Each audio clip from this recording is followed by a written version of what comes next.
সংখ্যক মানুষ নরেন্দ্র মোদীকে দুহাত তুলে আশীর্বাদ করেছিল 2014-তে।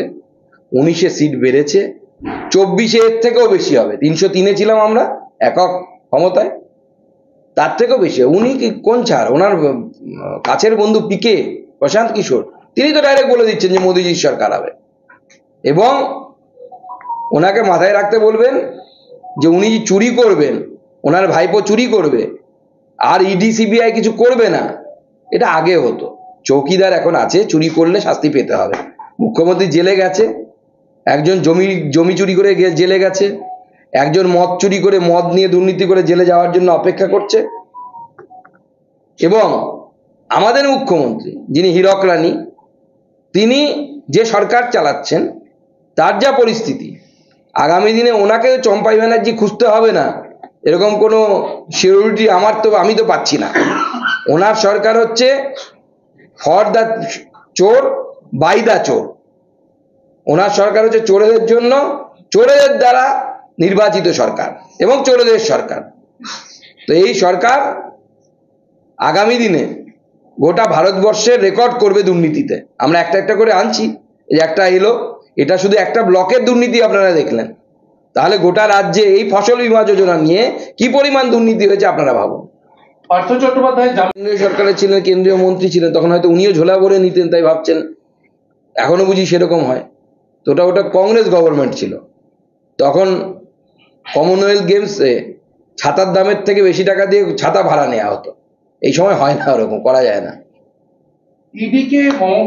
উনি যেমন মিথ্যে কথা বললেন, ইউটিলাইজেশন সার্টিফিকেট না কিছু উনি সব দিয়ে দিয়েছেন, অথচ ওনার চিফ সেক্রেটারি বিভিন্ন জায়গায় বহন করে বলছেন যে সব ইউটিলাইজেশন সার্টিফিকেট পাঠাও যত আছে।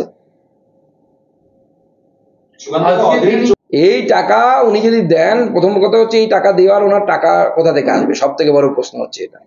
দ্বিতীয় প্রশ্ন এটা হচ্ছে ক্যাডারদেরকে পোষণ করার জন্য, আমার যেটা মনে হয় ক্যাডারদেরকে পোষণ করার জন্য মাননীয় মুখ্যমন্ত্রী একটা সিস্টেম বের করেছেন। ওই সবাই পাবে না, যারা ওনার পার্টির ক্যাডার তারাই টাকা পাবে অ্যাকাউন্টে। তারপরে যখন আমরা এই হিসেব টিসেব দিয়ে, ইউটিলাইজেশন সার্টিফিকেট দিয়ে কেন্দ্র সরকার যখন আবার টাকা দেবে, তারা ডবল ডবল টাকা পাবে। হ্যাঁ, এবং এটা গ্রাম উন্নয়ন মন্ত্রকের টাকা, তো সেই আলাদা বাজেট ফান্ড সেখান থেকে অ্যালোকেশন হয়, এবং কেন্দ্রীয় অ্যাক্ট অনুসারে হচ্ছে, আপনারা জানেন। কিন্তু সেই অ্যাক্টের মধ্যে এটাও আছে যে আপনি যদি ইউটিলাইজেশন সার্টিফিকেট না দেন, আপনি যদি দুর্নীতি করেন, কেন্দ্র সরকারের অধিকার আছে সেই টাকা আটকে রাখা।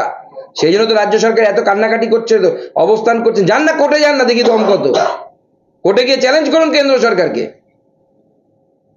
যে বড় বড় স্করপিও গাড়ি নিয়ে 1000-1500 লোক ডেকেছিলেন, তো কত 11 লক্ষ লোককে কত লোককে নাকি উনি আনবেন, তো 1100 লোক হয়নি তো। আর এই দেশের এই অবস্থা যে বড় বড় স্করপিও, কালো কালো রঙের সব বড় বড় গাড়ি নিয়ে আসছে, তারা প্রধানমন্ত্রী আবাস যোজনার ঘর চাইছে, 100 দিনের কাজ চাইছে। যারা এত বড় বড় গাড়ি নিয়ে আসে, এদের 100 দিনের কাজ দরকার সত্যি? আপনারা ভিজুয়ালস বের করুন যে কারা কারা আসছে সেখানে। উনি হিসেব দিন না, ধর্ণা করে কি হবে? ইউটিলাইজেশন সার্টিফিকেটটা বের করতে বলুন। ইউটিলাইজেশন সার্টিফিকেট বের করলে পরেই তো সমস্ত সমস্যার সমাধান হয়ে যায়। উনি ইউটিলাইজেশন সার্টিফিকেট এখনো দিতে পারছেন না, শুধু ধর্ণা দিয়ে যাচ্ছেন। ধর্ণা দিয়ে তো লাভ হবে না। আর ধর্ণাতে ওখানে তো বসে বসে পার্টির বিভিন্ন নেতাদেরকে ডেকে ডেকে লোকসভা ভোটের মিটিং করছেন, ধর্ণা তো দেখানোর জন্য। আর সরকারের ভান্ডারের যে অবস্থা, টাকা দেওয়ার ক্ষমতা রাজ্য সরকারের নেই।